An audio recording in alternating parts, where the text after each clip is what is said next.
વડોદરા જિલ્લાના સાવલીમાં સંત શિરોમણી ગુરુ રવિદાસ મહારાજની 650મી જન્મજયંતિ નિમિત્તે સમરસતા સંકલ્પ અભિયાન અંતર્ગત કળશ પૂજન અને વિતરણ કાર્યક્રમ યોજાયો હતો.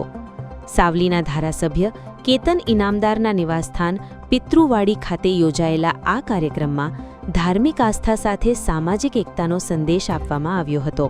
કાર્યક્રમમાં તાલુકા પંચાયત, જિલ્લા પંચાયત અને ગ્રામ પંચાયતના હોદ્દેદારો, આગેવાનો તેમજ કાર્યકરો ઉપસ્થિત રહ્યા હતા. ઉપસ્થિત આગેવાનો દ્વારા પવિત્ર કળશનું પૂજન કરવામાં આવ્યું હતું અને ત્યારબાદ ધારાસભ્ય કેતન ઇનામદારના હસ્તે કળશનું વિતરણ કરાયું હતું. આ પ્રસંગે સંત શિરોમણી રવિદાસ મહારાજના જીવન અને તેમના આદર્શો પર વિશેષ ચર્ચા કરવામાં આવી હતી. સંત રવિદાસ મહારાજે સમાજમાંથી ભેદભાવ દૂર કરી માનવ માત્રમાં સમાનતા, ભાઈચારો અને એકતાની ભાવના મજબૂત કરવાનો સંદેશ આપ્યો હતો. તેમના આ જીવન મૂલ્યોને આજે પણ સમાજ માટે પ્રેરણારૂપ ગણાવી ઉપસ્થિત સૌએ સામાજિક સમરસતા જાળવવાનો સંકલ્પ કર્યો હતો. વિતરણ કરાયેલા કળશને સાવલી તાલુકાના વિવિધ ગામોમાં લઈ જઈ પૂજા અર્ચના કરવામાં આવશે.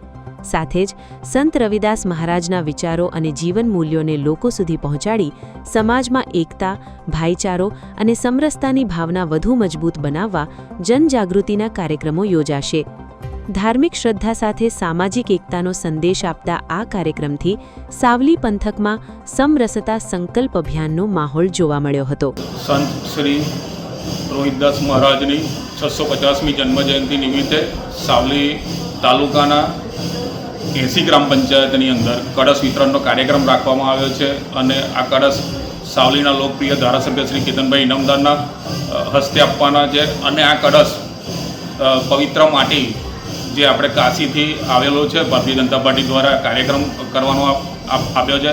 સમરસતા અભિયાનને અંતર્ગત દરેક ગામમાં આ કળશ જશે અને એ કળશ લઈને દરેક સમાજના લોકો સમરસતાથી આનો ઉત્સવ ઉજવશે અને આ કળશને તુલસી ક્યારોમાં પધરાવશે અથવા કે કાં તો કોઈ ગામમાં નવું મંદિર બનતું હશે ત્યાં પાયામાં એને પુનઃ કરશે. YouTube પર KNK મીડિયા નેટવર્કને સબસ્ક્રાઇબ કરો, Facebook અને Instagram પર ફોલો કરો અને દરેક પોસ્ટને લાઇક અને શેર કરવાનું ભૂલશો નહીં.